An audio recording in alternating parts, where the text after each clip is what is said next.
Channel पर जो भी वक्ता ने कहा वो उसकी अपनी राय है, जिसकी पुष्टि नेशन न्यूज़ इंडिया नहीं करता। धन्यवाद। जो कमजोर होता है वो न्याय की बात करता है और जो सक्षम होता है वो सामर्थ्य की बात करता है। और ये संघर्ष कालांतर से चला आ रहा है और उस कालांतर से चले आ रहे संघर्ष को हम आगे बढ़ाते हैं। कोई पीढ़ी ऐसी आती है जो ज़्यादा सक्षम हो जाती है, ज़्यादा अच्छे मनुष्य उसमें निकल आते हैं, ज़्यादा मेहनती लोग निकल आते हैं, तो हमारी जो सामाजिक व्यवस्था है वो मानवीय हो जाती है, लोगों के भले की हो जाती है। फिर कभी ऐसा वक्त आता है कि जो भलाई चाहने वाले लोग हैं कभी कमज़ोर हो जाते हैं, तो फिर वही जो सामर्थ्य वाले लोग और शोषक लोग जो हैं वो मजबूत हो जाते हैं। तो ये हमेशा सभ्यता में, समाज में, देश में, विश्व में ये चलता रहता है। तो ये संघर्ष इसी तरह से चलता रहेगा, कभी खत्म होने वाला नहीं है। क्योंकि हमने देखा है कि जो एक समय में न्याय की बात करते हैं, इंसाफ की बात करते हैं, वो जब इंसाफ की कुर्सी पे बैठ जाते हैं तो ताकतवर बनकर वो भी अन्याय करना शुरू कर देते हैं। हमने विश्व में क्रांतियां देखी हैं, हमने मार्क्सवादी क्रांति देखी है, हमने जो है फ्रांस की क्रांति देखी है जिससे समता, स्वतंत्रता, बंधुत्व हमने सीखा है। तो फ्रांस में भी आज बहुत डिस्पैरिटी है। तो जो न्याय की बात थी, समता, स्वतंत्रता, बंधुता और जो बराबरी की बात थी वो फ्रांस ने भी की नहीं है। रशिया के अंदर क्रांति हुई, मार्क्सवादी क्रांति हुई, समाज में बराबरी की क्रांति हुई। लेकिन आप यदि थोड़ा अध्ययन देखेंगे तो आप देखेंगे कि विश्व में जो विषमता का कोशेंट है, जो विषमता बढ़ने का जो रास्ता है, जो विषमता बढ़ी है वो रशिया में सबसे ज़्यादा है। और 2 साल 3 साल पहले मैं देख रहा था तो भारत का दूसरा नंबर है। तो आज ये 3 साल बाद क्या परिस्थिति है, तो मुझे लगता है कि हो सकता है कि भारत पहले नंबर पे पहुंच गया हो, क्योंकि जो रशिया ने पहले किया था वो बाद में अभी भारत ने किया है। जो रशिया ने जो समाजवाद के हिसाब से जो कॉमन मासेस के लिए बड़े बड़े उद्योग लगाए थे और बड़े बड़े उद्योगों के अंदर जो है लोगों को बराबरी के हिसाब से सर्विसेज के अंदर लगाया था, तो उन्होंने अपने बहुत बड़े बड़े उद्योग सारे प्राइवेटाइज कर दिए। और पिछले दिनों में आप देखेंगे कि भारत के भी सारे उद्योग जो धंधे हैं वो प्राइवेटाइज हो गए हैं। आपके जो है वो एयरपोर्ट को बिक गए हैं, आपके बंदरगाह बिक गए हैं, आपके बहुत सारे जो ये आपके रेलवे ट्रैक बिक गए हैं, रेलवे स्टेशन बिक गए हैं और क्या क्या बिके हैं ये सब आपको पता है। यदि उन्हीं की लिस्टिंग करने लगेंगे तो मेरा सारा वक्तव्य उसी में ही पूरा हो जाएगा। तो ये समस्या हमारी जो हमेशा रही है। अब इसके अंदर समस्या जो है उस समस्याओं में हमने अपना निराकरण कहाँ का निकालना है। तो निराकरण निकालने की बात वहाँ होती है जब हम उसकी समस्याओं को ठीक से समझ लेते हैं, उसके जो गूढ़ जो बात है उसको समझ लेते हैं। आप जो है बुखार हो जाता है तो आपको टेम्परेचर हो जाता है, तो आप टेम्परेचर का इलाज तब तक नहीं कर सकते तब तक उसकी बीमारी का पता नहीं लगा लेते हैं। तो टेम्परेचर के बाद आपको आजकल जो है वो जाते हैं, अभी देखें इसका कितना है, पहले ठीक है इसका वायरल का इलाज कर लेते हैं, तो पहले वायरल का इलाज कर लेते हैं। लेकिन फिर यदि कोई अच्छा डॉक्टर होता है तो कहते पहले इसका टेस्ट करा लो, कौन सा डेंगू फीवर है या मलेरिया फीवर है तो मलेरिया का ही इलाज करेंगे। तो एक सटीक इलाज होता है और एक हिट एंड ट्रायल होता है। तो हम जो है वो हिट एंड ट्रायल की बजाय हम जो है सटीक इलाज की तरफ हमने जो है वो अपना कदम बढ़ाया था। तो हम देख रहे थे कि बाबा साहब को आप देखेंगे कि बाबा साहब ने कभी मार्क्सवाद की सीधी तौर से जो है प्रसन्नता नहीं की और हमें नहीं कहा कि आप मार्क्सवाद के पीछे लग जाइए। तो मैं सोचता था कि ऐसा क्या कारण है कि बाबा साहब ने पूरी दुनिया मार्क्स के पीछे लगी है और बाबा साहब कहते हैं मार्क्स के पीछे जो है जाने के लिए बात नहीं कर रहे हैं। तो उसका लंबे समय तक मैंने जो है उसका विचार विमर्श किया। आपको शायद जानकारी नहीं होगी कि कार्ल मार्क्स के ऊपर जो है बाबा साहब ने एक पूरी बड़ी पुस्तक लिखी थी अपने समय में, और इसका वृत्तांत आता है उनके ही जो हमने सरकार ने जो पब्लिश किया है उसमें ऐसा लिखा मिलता है कि बुद्धा एंड कार्ल मार्क्स के ऊपर जो है बाबा साहब ने पूरा ग्रंथ लिखा था। इसके अंदर उन्होंने वो किया था कि देश के अंदर जो भारत के अंदर मार्क्सवादी जो समानता का जो चिन्ह है वो मार्क्सवादी जो विचारिकी है, जो बराबरी की विचारिकी है, वो भारत देश के अंदर किस तरह से आएगी, क्योंकि यहाँ पर वर्ण व्यवस्था और जाति प्रथा है। तो यहाँ पर सर्वहारा जो है सिर्फ धन से सर्वहारा नहीं होता, यहाँ जातियों और वर्ण व्यवस्था के हिसाब से यहाँ पे दो उसकी मापदंड लग जाते हैं। यदि यहाँ पे सर्वहारा का मापदंड लगाया जाता है तो सिंगल आर्थिक आधार पे हम यहाँ पर देश के अंदर सर्वहारा नहीं हो सकता। तो जिस सर्वहारा क्रांति की बात करते हैं वो देश के अंदर किस आधार पे आएगी, ऐसा बाबा साहब ने पूरा एक ग्रंथ लिख के रखा था। लेकिन उनके जाने के बाद वो ग्रंथ जो है वो कहीं इधर उधर हो गया। ये जो बाबा साहब ने अभी संकल्पना दी थी, इससे पहले एक और संकल्पना जो है ये हमारे जो है वो गुरु रैदास जी ने दी थी, संत गुरु रैदास जी ने दी थी। उन्होंने उसको बेगमपुरा का नाम दिया था, बेगमपुरा। तो जहाँ पर कोई खौफ ना हो, कोई गम ना हो, सभी आनंद से लिए, वो एक बेगमपुरा की उनकी संकल्पना थी।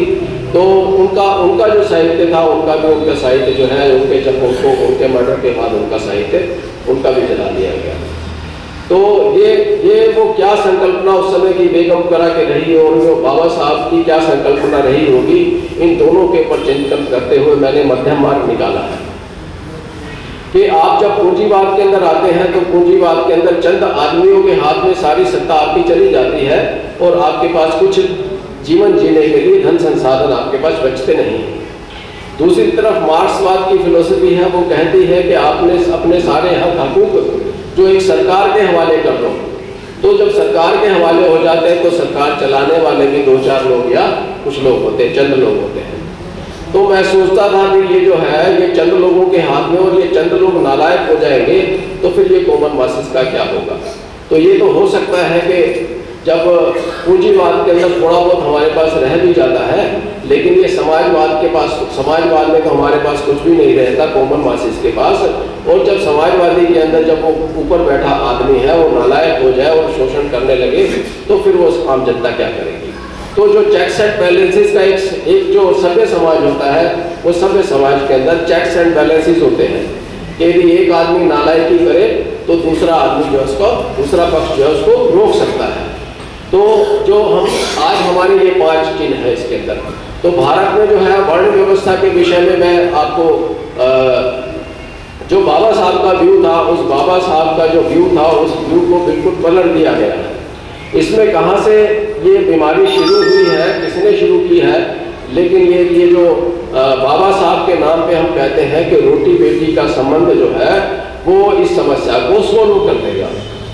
तो ये कहीं भी बाबा साहब ने ऐसा कहा था कि रोटी बेटी का संबंध है वो इस समस्या को सोल्व नहीं करेगा, ऐसा बाबा साहब ने कहा था।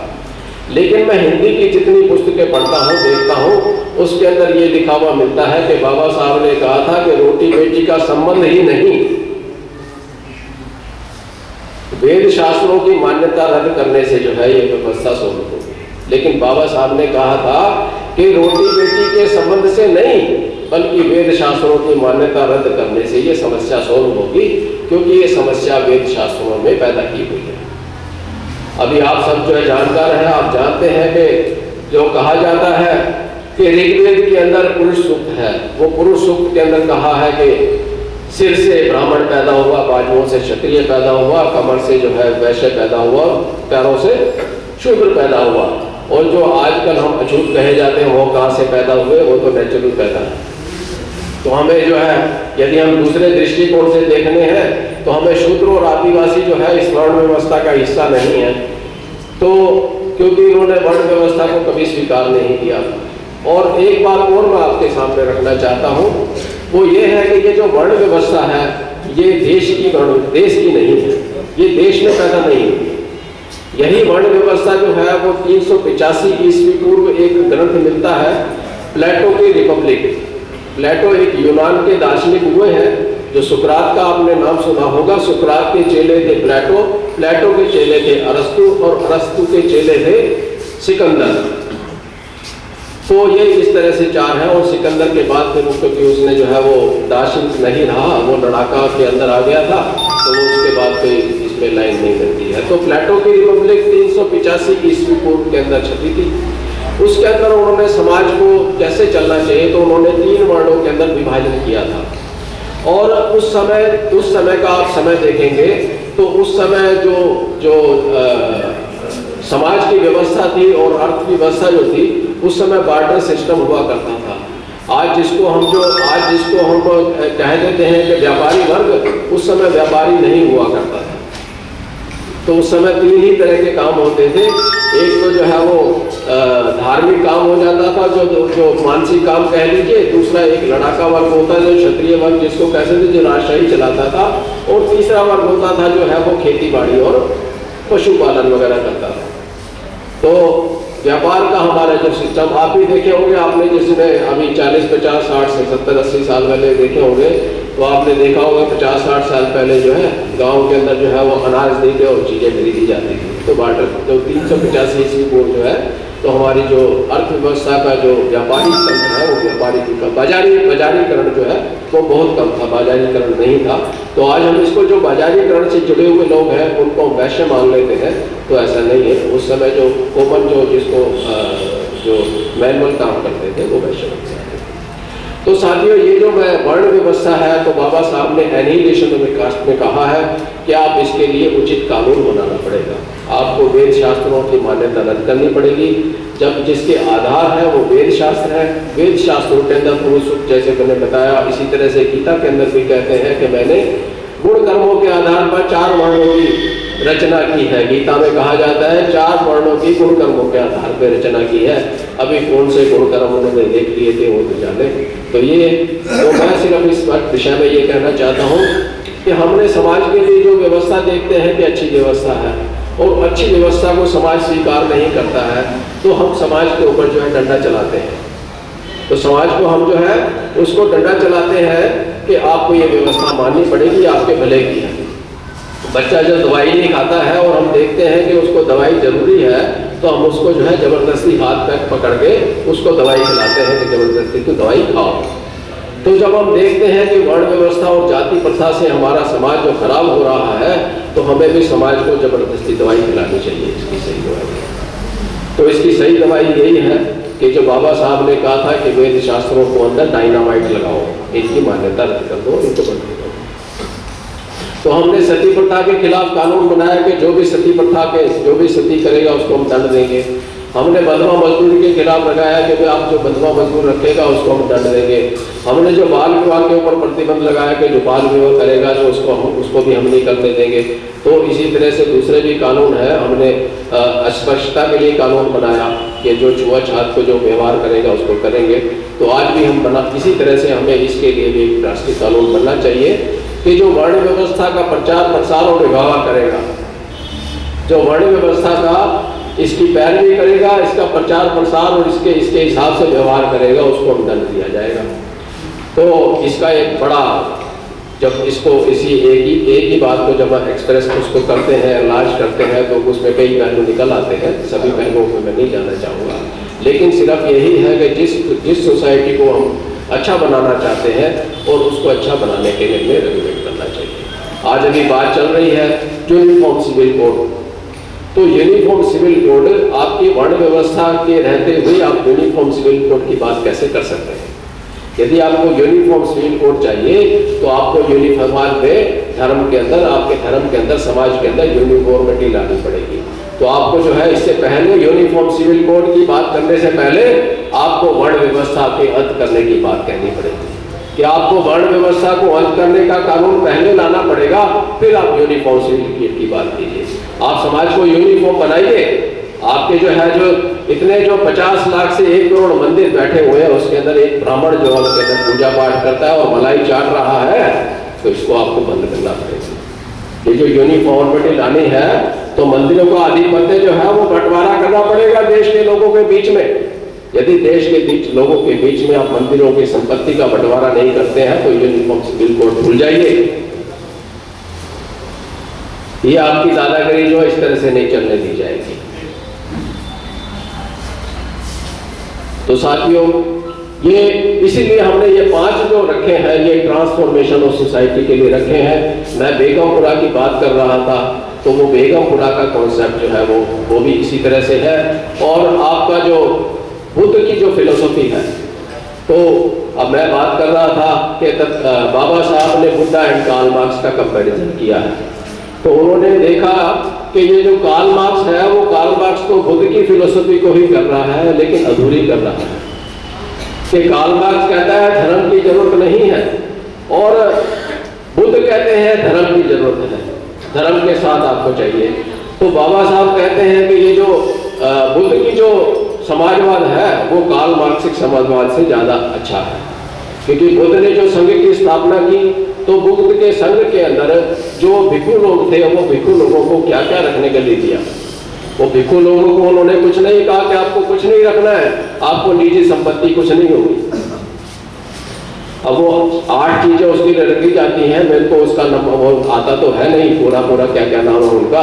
बस ये मोटे तौर से ये सोच लो कि बस लंगोट उनके पास छोड़ा था कि लंगोट तुम्हारा अपना होगा, एक चद्दर होगी और एक लंगोट, ये आपका अपना होगा, बाकी आपका इसके विश्व के अंदर बाकी किसी चीज की जरूरत नहीं होगी। एक उस तरह हो गया, एक जो है सुई धागा हो गया, एक आपका चीवर बोलते हैं उसको, जो है उसको मैंने देसी भाषा में लंगोट बोल दिया, बस हो गया लपेटने के लिए। तो ये सब चीजें होंगी। तो वो कहते हैं कि ये तो मार्क्सवाद कहता है कि जनता के पास कुछ नहीं होगा, तो ये तो बुद्ध भी कहते थे कि जनता के पास कुछ नहीं होना चाहिए। यदि जनता के स्वामित्व का अधिकार जनता के पास होता है, तो उसको लालच पैदा होता है, और लालच पैदा होने से उसको मोह माया के चक्कर में पड़ के वो सब एक दूसरे के साथ जो दुर्व्यवहार कर लेता है। तो ये जो है लालच इसका नहीं होना चाहिए। तो अनाथ पिंडक की कहानी आपने सुनी होगी, अंगुलीमाल की अंगुलीमाल की भी कहानी सुनी होगी आपने। तो मैं और ज़्यादा समय थोड़ा सा, तो इसलिए जो है वो, तो समान संपत्ति का अधिकार हमने इसी से निकाला कि ये जो दोनों स्थितियों के अंदर, कैपिटलिज्म में और सोशलिज्म में, दोनों के अंदर जो आपकी ताकत है, वो आपकी आम जनता के हाथ से छीन के चंद लोगों के पास चली जाती है। तो ये जो ताकत है, इसका दुष्परिणाम होता है। तो इसके दुष्परिणाम से बचने के लिए तो उस ताकत जो है आम लोगों के हाथ में होनी चाहिए। तो आम लोगों के हाथ में यदि ताकत देनी है, तो आपको समान संपत्ति का अधिकार बनाना चाहिए।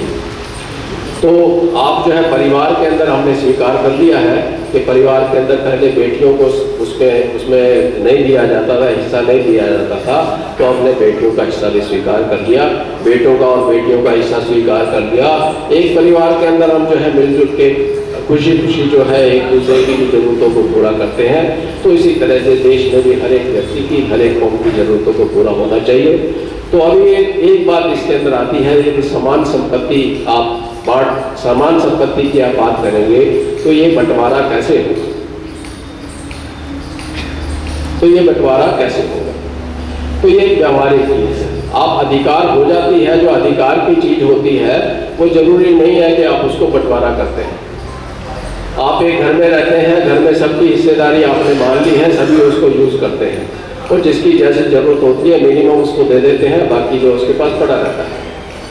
अब घर में जो है वो परिवार के मुखिया है, कमा के लाता है तो जेब खर्च देता है,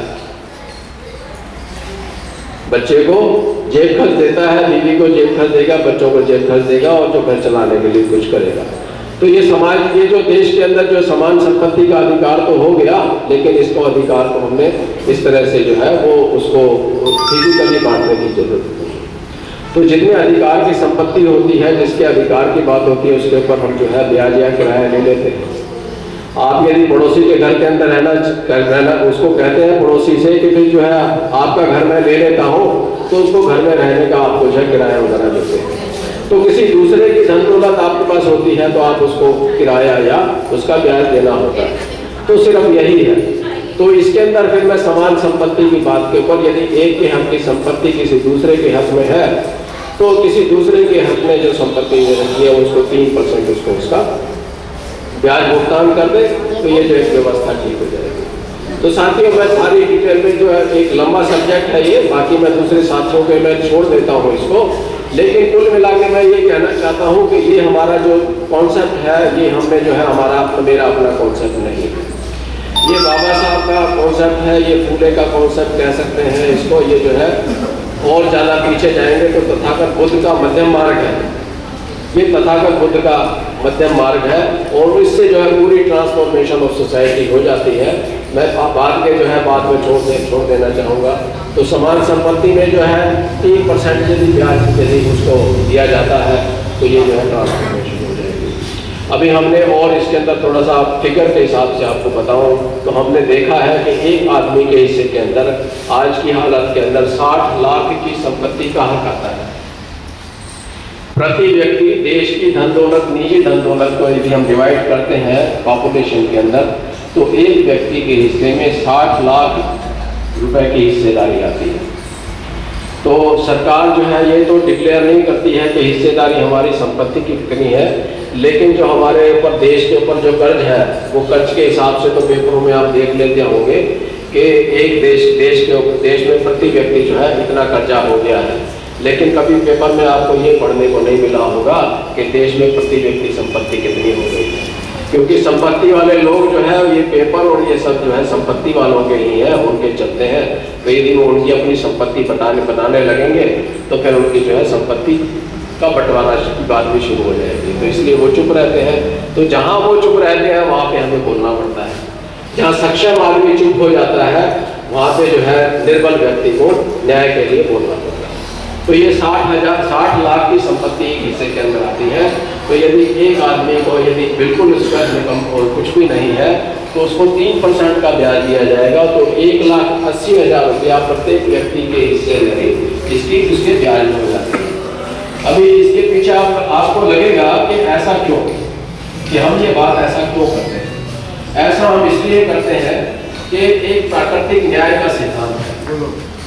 प्राकृतिक न्याय का सिद्धांत ये है कि जिसने धरती पे जन्म लिया है उसको धरती पे जीने का हक है। इसके साथ ही सिर्फ जीने का हक नहीं है, उसको प्रकृति से जितना अच्छी तरह उसको प्रकृति जीने के लिए मुहैया होती है, जितना अच्छी तरह से जी सकता है उतना अच्छी तरह से जीने का हक। फिर आपका जो प्रकृति किसी के बाप दादा की पैदा की हुई नहीं है और जो भी देश में जो भी प्रोडक्शन होती है उसके अंदर मेहनत के अलावा प्रकृति का अपना योगदान होता है। तो प्रकृति का जो अपना योगदान होता है वो प्रकृति के अपने योगदान के में किसी की इंडिविजुअल हिस्सेदारी नहीं हो सकती। वो प्रकृति क्योंकि हमारी साझी है तो उस प्रकृति का जो उसमें योगदान है उत्पादन में उसमें हर एक आदमी की हिस्सेदारी होनी चाहिए। और ये 3% जो है वो सिर्फ वही हिस्सेदारी का हिस्सा है, वो प्रकृति की हिस्सेदारी का है। वो किसी उसके जो प्रकृति के ऊपर जो कब्जा रखा हुआ है वो कब्जे वाले की मेहनत तो उसको मेहनत मिल जाएगी उसके अंदर। तो इससे कुछ गरीबी भी नहीं होने वाली है, लेकिन गरीबी खत्म होने वाली है। अमीर की गरीबी नहीं आएगी। हमने देखा है कि जो अमीरों की धन दौलत है वो 15 से 20% के हिसाब से बीच में बढ़ गई है। अमीरों की अमीरी 15 से 20% बढ़ती है। वो 15 से 20% अमीरी में से यदि 3% उसको कॉमन मासेस को देना पड़ जाता है तो ये कॉमन मासेस के पास ही एक आ जाएगा। जब कॉमन मासेस के पास ये 1,80,000 या जैसे जैसे प्रगति होती है वैसे बढ़ता है ये इतना आएगा तो वो कॉमन मासेस के अंदर जो गरीब जो आजकल भूखा रह रहा है, जिसको सरकार जो 5 किलो अनाज दे के उसको जिंदा रखने का प्रयास कर रही है, उसकी भुखमरी ही दूर नहीं हो जाएगी। बाकी उसकी जो उसका सुख है वो सभी सुखों को प्राप्त होगा। तो ये जो पैसा उसके हाथ में आएगा वो पैसा ये जो लेके वो जो अमीर लोग हैं वो अमीर लोगों के पास ही जाएगा। क्यों? जब वो अनाज खरीदने जाएगा तो जिसके पास खेत खलिहान की मालिकी है, जिसके पास खेत लगे हैं, जो अनाज उपजाता है उसके पास चला जाएगा। जब उसने बर्तन खरीदने तो बर्तन बनाने वाले के पास जाएगा। जब उसको कार खरीदनी है तो कार बनाने वाले के पास जाएगा। यानी जो पैसा उसके हाथ में जाएगा वो अमीर जब अपनी ज़रूरतों को पूरी करेगा तो ज़रूरतें क्योंकि पैदा करने वाली पूर्ति करने वाले जो है वो अमीर लोग ही है, तो ये पैसा वापस अमीर को ही ले जाके दे देगा। तो अमीरी की जैसे मैंने बढ़ाया 15 से 20% उनकी अमीरी बढ़ती है, उनकी अमीरी उसी तरह से बढ़ती रहेगी, बल्कि और ज़्यादा भी बढ़ सकती है। तो ये हमारा ये जो चक्र है, ये हमारा जो अर्थव्यवस्था का जो चक्र है, ये एक हमारा चक्र ये वर्षा चक्र की तरह हो जाएगा। जैसे वर्षा के अंदर पानी बरसता है और समुद्र में चला जाता है, समुद्र से भाप से उठता है, फिर जो है ये इसमें जो हरा भरा करता है। तो ये 3% जो ब्याज है, ये 3% ब्याज का सिद्धांत से कॉमन मासिस के पास पैसा आएगा। कॉमन मासिस फिर जब अपनी ज़रूरतों की पूरी करेगा तो अमीरों के पास वापस दे देगा। अमीरों की अमीरी बढ़ेगी तो वहाँ से फिर वो 3% जो है वो उधर से निकल के आ जाएगा।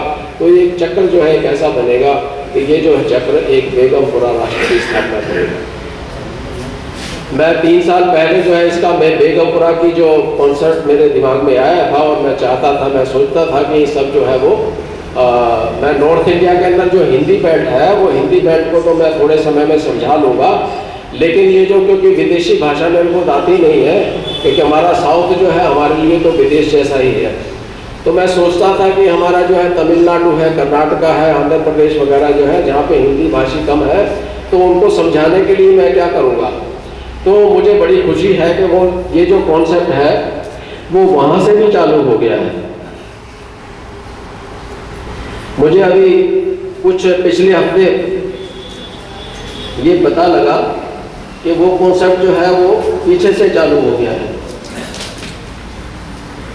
एक बेगमपुरा के ये कॉन्सेप्ट की एक रैली निकल गई है, सीधा सा सीधा। ये बेगमपुरा जो है वो हमारे रैदास का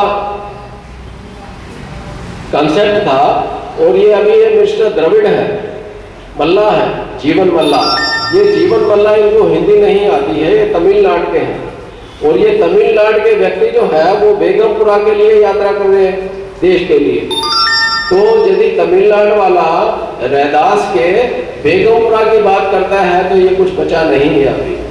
तो अभी भविष्य के अंदर हमारा जो है वो बेगमपुरा बनेगा, राष्ट्र जो है वो बेगमपुरा बनेगा, जहाँ पे किसी को किसी तरह की कोई जो है वो किसी को यहाँ पे वो कर नहीं देना पड़ेगा और ना किसी को किसी तरह का खौफ रहेगा। ये जो जीएसटी के मामला है वो जीएसटी का इन्होंने भी अपने मुद्दे में रखा है। तो ये अब समझ में आने लगी है कि ये टैक्स प्रणाली है, वो टैक्स प्रणाली जो हमारी ज़्यादा खराब है। तो मैं ज़्यादा बात नहीं करते हुए करूँगा। तो हम आम लोग हम सोचते हैं कि हम टैक्स सरकार को दे रहे हैं, लेकिन ये टैक्स हम जो वस्तुएं खरीदते हैं, जो हम सेवाएं खरीदते हैं, तो उनको देते हैं। Press the bell icon on the YouTube app and never miss another update.